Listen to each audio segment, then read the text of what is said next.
اللہ اللہ، یہ تو دنیا کا بھی قانون حضور علیہ السلام نے بتایا کہ شریعت میں یہ تمہارا امام وہ ہوگا جو تم سے سب سے افضل ہو، تم میں سب سے افضل ہو، کہ معنی میں افضل، تقوی میں افضل، طہارت میں افضل، علم میں افضل، قرآن کے پڑھنے میں افضل، نماز کے مسائل جاننے میں افضل۔ یہ نہیں کہا گیا کہیں کہ وہ اتنا میک اپ کرائے کہ اس کا چہرہ جو ہے وہ بالکل جو ہے وہ ایسا لگے کہ کوئی بیوٹی کیوں آ گئی، ایسا نہیں، ایسا ماما باندھ صاحب چٹپٹا قسم کا چمکدار کہ عورتیں دیکھ کر شرما جائیں۔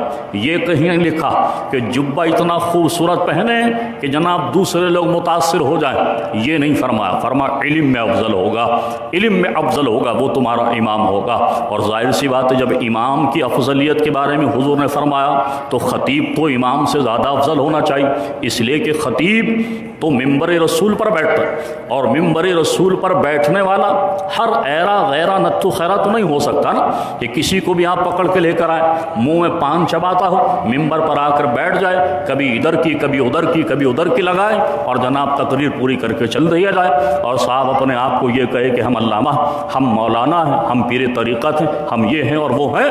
تو بھائی یہ اسلام اور دین کسی کے باپ کی جاگیر نہیں ہے، یہ بات ذہن میں رکھیے۔ کوئی کتنا ہی چاہے گورا ہو جائے، کوئی جتنا ہی چاہے اپنے بالوں کو رنگین کر لے، کوئی جتنا ہی چاہے مہنگا جبہ پہن لے، دستار پہن لے، جتنوں سے چاہے وہ جناب جو ہے وہ بلا بلا کر بڑے لوگوں کو جلسہ کرا لے، اسلام میں عزت اسی کی ہے، انما اکرمکم عند اللہ اتقاکم۔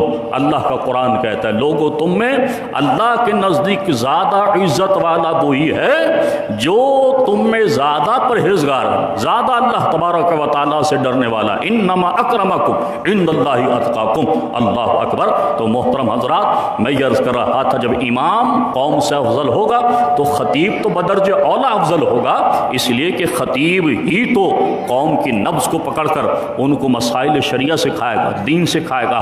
اللہ اکبر۔ تو یہاں تو حال بڑا عجب ہوا ہے محترم حضرات، عقل کا نام خرد رکھ، جنوں کا نام خرد رکھ دیا، خرد کا جنوں جو آپ کا حسن چاہے کرشمہ ساز کرے، اور کعبے کس منہ سے جاؤ گے غالب، مگر شرم تم کو مگر نہیں آتی، اور الٹی ہی چال چلتے ہیں دیوانگان عشق، آنکھوں کو بند کرتے ہیں آنکھوں کو بند کرتے ہیں دیدار کے لیے۔ تو یہاں پر حال بڑا عجب ہوا ہے کہ کچھ نام نہاد قسم کے مولوی اپنے آپ کو جناب وہ یہ سمجھنے لگے کہ ان سے بڑھ کر کوئی خطیب نہیں، ان سے بڑھ کر کوئی مولوی نہیں۔ ایک صاحب، میں نام نہیں لیتا، کہیں آپ سمجھیں گے کہ کوئی جناب جو ہے وہ الزامی گفتگو نہ ہو رہی ہو، آپ کو سن کے حیرت ہوگی، ہم نے ان کی انتظامیہ سے کہا کہ بھائی آپ کا خطیب تو ناظرہ صحیح نہیں پڑھتا، آپ کا خطیب تو جمعے کا خطبہ صحیح نہیں پڑھتا، آپ کا خطیب تو قرآن کی آیت کو غلط پڑھتا ہے جمعے کے اندر بیان کرتے ہوئے۔ تو اس نے کہا، انتظامیہ کا ایک جنرل سیکرٹری ہے وہ مسجد کا، اس نے کہا مولانا ہماری مسجد کا جو خطیب ہے وہ صرف خطیب ہے، اور خطیب تو داڑھی منڈا بھی ہو سکتا ہے، معاذ اللہ۔ اب اندازہ لگائیے کہ یہ کوئی ہم یورپ کی بات نہیں کر رہے، یہی بات کر رہے ہیں کورنگی کے علاقے۔ کہتا ہے خطیب تو داڑھی منڈا بھی ہو سکتا ہے، خطیب تو قرآن پاک نہیں پڑھا ہوا وہ بھی خطیب ہو سکتا ہے۔ اب اندازہ لگائیے جب ایسے لوگ خطیب ہو جائیں گے اور ایسے لوگ مسجد کے جو ہے وہ ممبر ہوں گے تو پھر حال قوم کا محترم حضرات کیا ہوگا۔ اور جس خطیب کی میں بات کر رہا ہوں وہ اس قدر جاہل مطلق ہے کہ ممبر رسول پر بیٹھ کر اس نے یہ کہا کہ اسلام کے 6 ارکان ہیں، اسلام کے 6 ارکان، اور ایک ارکان روٹی ہے معاذ اللہ، جس کا حدیث میں کہیں ذکر نہیں ہے، یہ حدیث رسول کے خلاف۔ اور حضور علیہ الصلوۃ والسلام نے جب یہ فرمایا ہی نہیں، حضور نے تو یہ فرمایا ہے عن عمر بن الخطاب عبداللہ بن عمر قال رسول اللہ صلی اللہ علیہ وسلم بنی الاسلام علی 5، نبی کریم علیہ السلام نے فرمایا اسلام کی بنیاد 5 چیزوں پر ہے، اشہد ان لا الہ الا اللہ واشہد ان محمد عبدہ ورسولہ۔ حضور فرماتے ہیں پہلا یہ کہ اللہ تبارک و تعالیٰ کی وحدانیت کا اقرار کرنا، پھر میری نبوت و رسالت کا اقرار کرنا، پھر نماز قائم کرنا، پھر رمضان کے روزے رکھنا، پھر زکوٰۃ اور پھر حج۔ یہ 5 چیزیں حضور نے بیان فرمائی۔ اب جو مولوی یہ کہے کہ 6 ارکان ہیں تو حضور پر اس نے جھوٹ باندھا، اور جس نے حضور پر جھوٹ باندھا یعنی جو بات حضور نے نہ کہی، کسی نے یہ کہا کہ یہ حضور نے کہی، تو نبی کریم علیہ السلام نے ارشاد فرمایا جس نے مجھ پر جھوٹ باندھا وہ اپنا ٹھکانہ جہنم میں بنا لے۔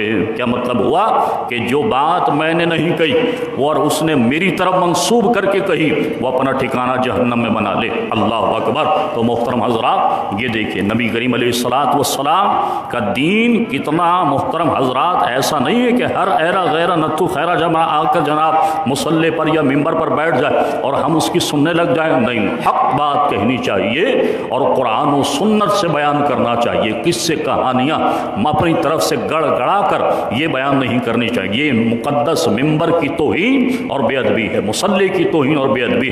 ہم نے کہا آپ کا خطیب جمعہ نہیں پڑھاتا، وہ صاحب نے کیا کیا، جمعہ پڑھانے کے لیے کھڑے ہو گئے، خطبے میں ادھر ادھر کی ماری۔ نماز پڑھانا نہیں آتی آپ کے خطیب کو جمعے کی، تو وہ جمعے کا نماز پڑھانے چڑھا ہو گیا اور اس میں بھی 70 غلطیاں کر گیا۔ اللہ تبارک و تعالیٰ کی پناہ۔ میرے عزیز آپ ہمیں دھوکہ دے سکتے ہو، میرے عزیز آپ اپنے قرب و جوار والوں کو دھوکہ دے سکتے ہو، پر اللہ تبارک و تعالیٰ اور اس کے رسول کو دھوکہ نہیں دو گے۔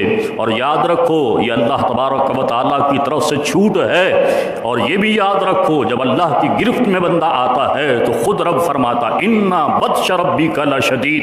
اللہ تبارک و تعالیٰ فرماتا ہے بے شک تمہارے رب کی پکڑ بہت مضبوط ہے۔ میں یہ عرض کر رہا محترم حضرات، تو حضور علیہ السلام نے یہ کلیہ بیان کیا فرمایا کہ تم میں وہ امام ہو دنیا میں کہ جو تم میں علم میں سب سے زیادہ ہو، وہ تمہارا امام ہو۔ مطلب نماز میں کوئی ایسا عمل ہو گیا کہ نماز کے خلاف معمول کوئی ایسا عمل سرزد ہو گیا اس سے، تو اب اس کو معلوم ہو کہ نماز کی اصلاح کیسے ہوگی۔ مثلا ایک قادہ 4 رکعت والی نماز پڑھ رہا تھا اور دوسرا قادہ اس نے نہیں کیا، کھڑا ہو گیا، اب کیا کرے گا؟ اسے معلوم ہونا چاہیے کہ میں نے کیا کرنا ہے، نماز بھی نہ ٹوٹے، نماز ضائع بھی نہ ہو، اور میں اس مسئلے سے نکل بھی جاؤں، نماز بھی میری صحیح ہو جائے۔ تو اس کو معلوم ہونا چاہیے کہ یہ پہلا قاعدہ 4 رکعت والی نماز میں یہ واجب ہے۔ اچھا اب چونکہ تیسری رکعت کے لیے کھڑا ہو گیا، لوٹے گا نہیں، اگر کھڑے ہونے کے قریب ہے تو کھڑا ہو جائے، بیٹھنے کے قریب ہے تو بیٹھ جائے، اور اگر کھڑے ہونے کے قریب ہے تو کھڑا ہو جائے۔ اس پر بھی علماء نے کلام کیا کہ بیٹھنے کے قریب کیسے ہوگا، کھڑے ہونے کے قریب کیسے ہوگا۔ فرمایا کہ یہ ران اور یہ پنڈلیاں، یہ اس کی جو قینچی ہے، اگر یہ قینچی اتنی کھل گئی کہ یہ کھڑے ہونے کے قریب تھا تو کھڑا ہو جائے، بیٹھنے کے قریب تھا یعنی زیادہ نہیں کھلی تھی اور یہ بیٹھنے کے قریب تھا تو بیٹھ جائے۔ اچھا کھڑا ہونے کے قریب تھا، یاد آیا، بیٹھ گیا، اب نماز فاسد ہو جائے گی، اس لیے کہ یہ واجب کی طرف لوٹا ہے، فرض کو چھوڑ کر واجب کی طرف آیا، نماز ٹوٹ جائے گی۔ اچھا اب کھڑا ہونا تھا، کھڑا ہو گیا، اب یاد آیا کہ میں تو قاعدہ چھوٹ گیا میرا، تو اب کیا ہوگا؟ اسے معلوم ہونا چاہیے کہ اس مسئلے سے کیسے نکلوں گا، کیسے نکلے گا، وہ بھی سن لی محترم حضرات۔ اب یہ ساری نماز اپنی مکمل کرے، نماز کو مکمل کرنے کے بعد جب قاعدہ آخرہ میں بیٹھے، قاعدہ آخرہ میں بیٹھ کر تشہد پڑھے گا، التحیات للہ والصلوات والطیبات السلام علیک ایھا النبی ورحمۃ اللہ وبرکاتہ السلام علینا وعلی عباد اللہ الصالحین واشہد ان محمدا عبدہ ورسولہ، یہ کہے گا واشہد ان لا الہ الا اللہ واشہد ان محمدا عبدہ ورسولہ کہے گا، تو اس کے بعد یہ ایک جانب سلام پھیرے، 2 سجدے کرے، اور پھر مکمل التحیات شریف پڑھے، اور پھر اس کے بعد درود ابراہیم پڑھے، پھر دعائے معصورہ پڑھے، پھر سلام پھیرے گا، نماز اس کی ہو جائے۔ لیکن اس کو معلوم ہونا چاہیے کہ نماز میں کیا غلطی ہو گئی تو کیسے ازالہ ہو۔ ایک اور بات آپ کو بتاؤں کہ اس امام کو کتنا معلوم ہونا چاہیے۔ مثال کے طور پر کوئی آدمی نماز پڑھا، نماز پڑھاتے ہوئے اس نے کسی ایک رکعت میں ایک سجدہ کیا، سجدے 2 فرض ہیں ہر رکعت، ایک رکعت میں ایک سجدہ کیا، پھولے سے کھڑا ہو گیا، اب کیا کرے؟ اب 2 قول ہیں اس علماء کی، چونکہ فرض ہے سجدہ اور قیام بھی فرض ہے، جیسے ہی اس کو یاد آیا یہ تو چاہے تو فوراً سجدہ کر لے، ٹھیک، اگر اس نے تلاوت شروع کر دی اور پھر اس کو یاد آیا کہ میں نے تو ابھی ایک ہی سجدہ کیا، تو اب یہ کیا کرے گا؟ اب یہ اپنی رکعت جو بھی پڑھے، چاہے تو اس کے فوراً بعد والی رکعت میں یا آخری رکعت میں، یہ کرے گا 3 سجدے، 3 سجدے کرے گا، یعنی 2 سجدے تو ایک رکعت کے کرے گا، اور ایک سجدہ وہ جو اس نے چھوڑ دیا، بھول گیا تھا، وہ سجدہ بھی کرے گا۔ تو یہ 3 سجدے کرے گا ایک رکعت میں۔ اگر ایک سجدہ بھول گیا، اب کیا کرے گا؟ اب سنیے، اب جب یہ 3 سجدے اس نے مکمل کر لیے، اب یہ تشہد پڑھے گا، التحیات پڑھے گا مکمل، اور عبدہ و رسولہ پر پہنچ کر ایک جانب سلام پھیرے گا، پھر دوبارہ سجدے کرے گا 2، تو یہ سجدہ صحف کلائے گا، اس سے اس کی نماز کی اصلاح ہو جائے گی۔ اللہ اکبر۔ تو یہ امام کو معلوم ہونا چاہیے، اس لیے کہ یہ تھوڑی کہ اگر ایک سجدہ ہوا، ایک فرض چھوڑ دیا، اب کیا ہوگا؟ نماز توڑ دے گا، دوبارہ نماز پڑھیں گے؟ نہیں، یہ امام کو معلوم ہونا چاہیے کہ قوم کا وقت بھی بچانا، نماز بھی ضائع نہ ہو، اور اس نماز کی اصلاح بھی ہو جائے، یہ امام کی ذمہ داری ہے۔ اور آپ سنیں محترم حضرات، جمعے کی نماز پڑھانا بہت سارے مولویوں کو شوق ہو گیا، لونڈے لفنگوں کو بھی شوق ہو گیا، بھئی ہم جمعہ پڑھائیں۔ جمعے کے مسائل میں اتنا اہم مسئلہ ہے، خطیب جمعہ منبر پر اگر بیٹھ گیا اور اس نے خطبہ پڑھ بھی دیا، خطبہ پڑھا، لیکن خطبہ پڑھنے سے پہلے اس نے اگر نیت نہیں کی، اللہ تعالیٰ کی حمد کی، اللہ کی تعریف کی، حمد کی نیت نہیں کی، اور خطبہ پڑھ بھی دیا، تو بھی خطبہ نہیں ہوگا، اور نہ خطبہ ہوگا نہ پھر جمعے کی نماز ہوگی۔ اللہ اکبر۔ تو ایسے تھوڑی ہر آدمی آئے گا کہ جی میں جمعہ پڑھا لیتا ہوں۔ اب دیکھیے، خطیب جمعہ پر لازم ہے کہ وہ جمعے کے خطبے کی سے پہلے نیت یہ کرے کہ میں اللہ تبارک و تعالیٰ کی حمد کر رہا ہوں، اور رسول اللہ صلی اللہ تعالیٰ علیہ وسلم کی نبوت اور رسالت کی گواہی دے رہا ہوں۔ ہمارے یہاں اہل سنت کا مذہب یہ شہادتین کا کہنا واجب ہے، شہادتین کا کہنا واجب۔ یہ 2 شہادتیں، شہادت، ایک شہادت اللہ تبارک و تعالیٰ کی وحدہ لا شریک ہونے کی، دوسری نبی کریم علیہ الصلوۃ والسلام کے نبی اور حضور علیہ السلام کے رسول ہونے کی یہ گواہی دینا خطیب جمعہ پر لازم۔ محترم حضرات، تو یہ سارے مسائل خطیب جمعہ کو بھی آنا چاہیے۔ اللہ اکبر۔ میں یہ عرض کر رہا تھا محترم حضرات کہ عرض کر رہا تھا، حضور نے فرمایا تم میں وہ امام ہوگا جو قوم میں سب سے افضل۔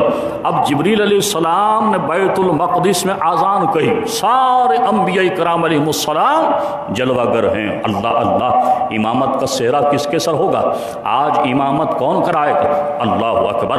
حضرت جبریل علیہ السلام نے عرض کی، یا رسول اللہ، آپ آج امامت کا سہرا آپ کے سر ہے۔ ہاتھ پکڑا حضور کا، ممبر شریف میں مصلی پر کھڑا کر دیا، عرض کی میرے آقا یہ سارے مقتدی ہیں اور آج آپ ان کے مقتدی ہیں، آج امامت کا سہرا آپ کے سر ہے، آج انبیاء کی امامت آپ فرمائیں گے۔